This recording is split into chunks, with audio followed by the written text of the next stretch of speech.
vamos fazer agora algumas regressões, tá? Então vamos entrar agora no universo de regressões. A gente já viu como criar os dados, como gerar vetores, como tratar os nossos data frames, como corrigir dados faltando, como fazer análise gráfica, fazer um sumário estatístico para entender cada uma das séries, como fazer a transformação dos dados, decomposição, autocorrelação em tempo.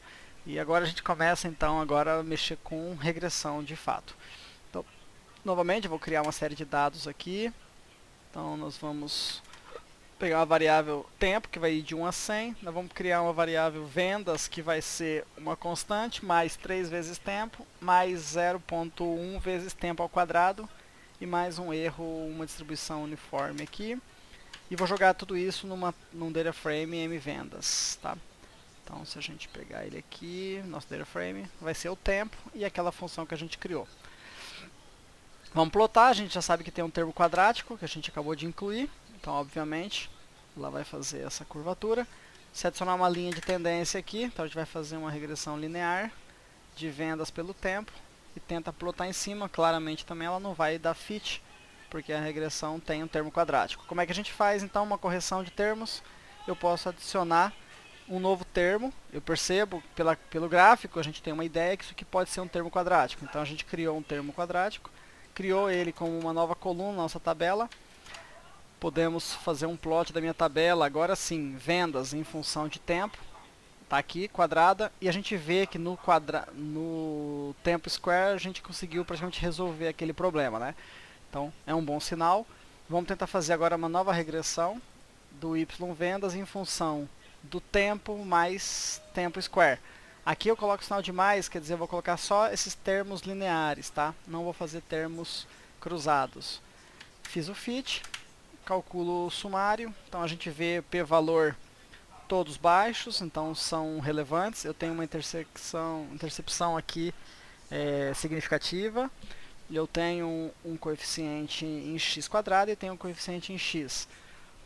Um ajuste de 99, bacana.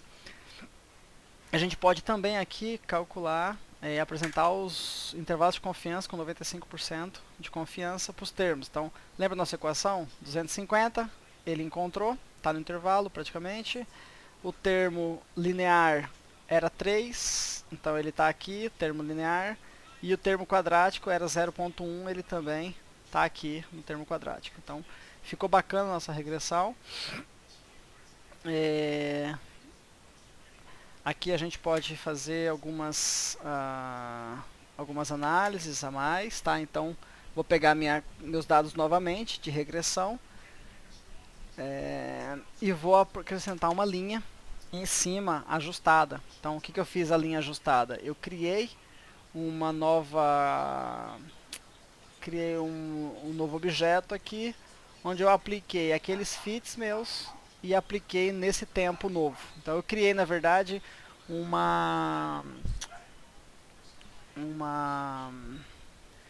ai, me fugiu o nome agora. Eu criei uma predição, na verdade, tá? E plotei essa predição em cima dos dados. Ficou bacaninha nosso ajuste. O erro não vai ser normal aqui, porque eu coloquei uma distribuição de erro uniforme. Na vida real normalmente não é assim. Então, mas a gente pode vir aqui, plotar como é que ficou o nosso resultado. Separei o layout da minha janela. Os resíduos, tá vendo? Eles não estão normais, eles estão uniformes. E também os resíduos aqui não estão normais por causa disso, porque eu criei uma série aqui uniforme. Volto o meu layout normal. Vamos fazer uma regressão. Dessa vez eu vou colocar ela como termos de interação. Então, quando eu coloco dessa forma, eu faço regressão de vendas pelo termo tempo square vezes tempo, né? Mais tempo e mais square. Ele vai gerar uma regressão com todos eles. Vou fazer aqui uma direção. Eu vou tentar usar stepwise e vou verificar qual é o melhor formato de termos aqui. E vou mostrar a nova. Então, o que eu fiz? Eu joguei um modelo de tempo square vezes tempo e ele está dizendo para mim que o melhor modelo, na verdade, é o linear mesmo. Eu não tenho termos de interação. Novamente, o modelo acertou. porque na equação a gente sabe que não tinha realmente termos de interação aqui. A gente vai retomar depois aquele caso que a gente tinha criado lá em cima, lembra? Onde eu criei termos de correlação cruzados.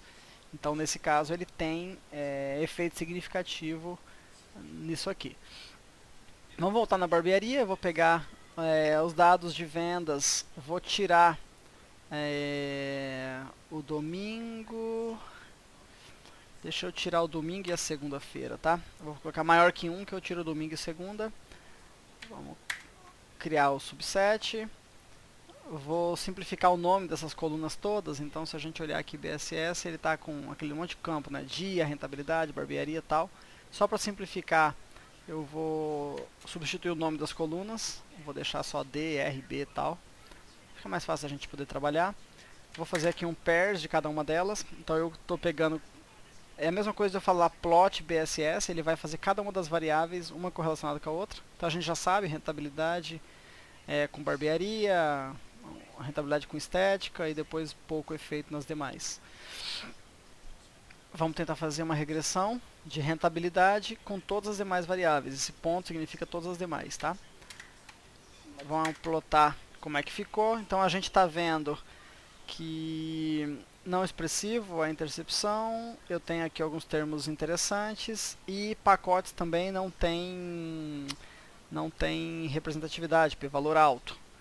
Tá? O que nós podemos fazer além disso? Olhar os intervalos de confiança dos termos, e aí a gente viu, né, zero aqui, aqui também o zero está incluso no intervalo. A gente pode plotar o fit pelo R, então aqui deu um ajuste legal, a gente tinha visto já, né, 93 de R2, então deu um ajuste legal aqui do fit pela rentabilidade real observada. Tá? Só que aí eu vou trazer aqui a lembrança, né, vou tomar cuidado com a dependência entre variáveis. Será que dentre aquelas diferentes variáveis eu tinha correlação entre elas? Então nós vamos ter que calcular aqui o VIF. Vamos fazer aqui um exemplo, dado de teste também. Vou criar um x1, que vai ser uma distribuição uniforme de números, 100 números. Vou criar um x2, números de 1 a 100 também. E dessa vez eu vou criar uma terceira variável, que vai ser uma função de x1 e x2. Eu estou criando dependência entre os x, tá? x1 vai ser 1,5 vezes x1, x3 vai ser 1,5 x1, menos 1,5 x2. E vou colocar um erro em cima dele também, só para poder... facilitar aqui a computação. Se ele não achar erro, ele não calcula todos os índices, tá? Na hora de fazer o modelo de regressão. E aí o meu y finalmente vai ser 1x1 mais 2x2 mais 3x3. Lembra que x3 é função de x1 e x2. Tá? Então vamos ver o que vai acontecer na regressão. E somei mais um errinho aqui em cima para deixar mais emoção. Vou criar um data frame. Então se a gente vir aqui em DB, a gente vai ver o nosso banco de dados, x1, x2, x3 e o y. A gente sabe que isso aqui é a função disso aqui. Vamos calcular os pairs para ver o que acontece. Então, o x3 uma relação mais forte com y, né, porque também é o maior termo aqui. Mas nós percebemos aqui que nós temos correlação entre x2 e x3, tá vendo? Nós temos correlação entre x1 e x3. Então, isso não é desejado, a gente sabe quando vai fazer uma equação de regressão, esse tipo de correlação ele vai deixar o nosso modelo mais pobre. Tá? Então, nós temos que entender melhor isso e tentar eliminar esse efeito. Então, já fizemos isso, vamos fazer uma regressão linear de y em função de x1, x2, x3, eu fiz ela todos os termos de interação. Então, x1 mais x2 mais x3, mais x1 vezes x2, mais x2 vezes x3, mais x1 vezes x3, mais esses três. Ok? Calculei o fit e vou calcular o VIF desse negócio. Então, quando eu fiz isso, ó, como a gente estava esperando, deu todos os termos com VIF maior que 5. Lembra? VIF acima de 5 não é desejável. A variável ela é mais explicada pelas outras variáveis, ela explica mais as outras variáveis do que o próprio y, tá? Que a gente está buscando. Então nós vamos tentar eliminar esses termos, eu vou começar tirando, então vou fazer todos os termos quadráticos menos o x3, e vou calcular a regressão de novo. Calculo de novo o VIF, eu vejo que mesmo tirando o x3 do modelo, eu ainda tenho um problema bastante sério aqui. Eu vou tentar tirar esse termo quadrático aqui, e a gente vai repetindo esse processo várias vezes. Então eu fiz agora x1, x2, x3, mais x1, x3, tal, e subtraí o x3. Tirei o x1, x2 e calculo de novo o VIF. Já melhorou bastante, mas eu vejo que eu ainda tenho VIFs acima de 5, né, ou muito próximos de 5. Isso de forma alguma também é desejável. Vou subtrair os termos quadráticos todos e vou subtrair o termo x3, calculei de novo. E aí eu vejo que eu tenho agora um VIF muito próximo de 1. 1 é o valor ideal. Tá? Vamos calcular, vamos fazer o sumário disso, como é que ficou. Então, os dois p-valores significativos, a intercepção em 0 não significativo, 95, R2. Podemos ver que ficou um modelo muito bom. Tá? Vou repetir o mesmo processo aqui, calcular o intervalo de confiança, então 0. E agora olha que interessante, a gente chegou numa equação de regressão que está me dizendo que o x1 está entre 5.2 e 5.8 e o x2 está entre menos 2.7 e menos 2.2. Não tem o x3 porque eu eliminei ele na hora de fazer a correlação, eu tirei ele do modelo. E vamos ver se faz sentido? Quando a gente veio aqui e escreveu y, x1, 2x2, mais 3x3. Então, 3x3 vai ser 3 vezes 1,5, 4,5. 1 mais 4,5, 5,5 x1. Mais 3 vezes menos 1,5, menos 4,5. 2 menos 4,5, menos 2,5. Então, deu 5,5 e menos 2,5, que foi exatamente o intervalo que a gente chegou. Tá? Então, escrevemos agora y em função de x1 e x2 sem precisar dessa variável intermediária. Aqui vou mostrar um pouquinho de uma regressão, usando agora a regressão geral, sem passar só pela linear. Então, nós vamos ter aqui uma série de dados, onde eu tenho um dado, uma regressão logística, logarítmica, e eu tenho uma variável categórica no meio. Tá? Então, nesse caso, a gente não vai usar uma distribuição uniforme ou uma regressão linear para fazer esse tipo de regressão. Nesse caso, a gente não usa a função LM, vamos usar a função GLM, e a gente consegue escolher diferentes tipos de famílias. Né? Então, vamos fazer a nossa distribuição normal, gaussiana, vamos fazer uma distribuição gama. A gente pode testar diferentes modelos e ver como é que ficaram, né, os termos. Ó. Então, aqui ele fez, eu fiz o lote 1 pelo log de U, já tínhamos percebido pelos dados que aqui estava em logaritmo, no caso eu já sabia, a gente poderia ter feito análise gráfica para ver isso. Apliquei, a gente chegou então aqui nos P's valores, ficou bom, e a gente pode fazer a distribuição gama também, da mesma forma, calcular os graus de liberdade, calcular o p-valor. Você vê que ficou valores bem menores nesse caso, né? E, enfim, isso aqui eu não entendo tão bem ainda, preciso estudar um pouco melhor, mas é para mostrar que a gente consegue usar uma expressão muito parecida com a regressão linear que a gente tinha feito. Eu só acrescento basicamente esse termo novo que a gente queria. Tá?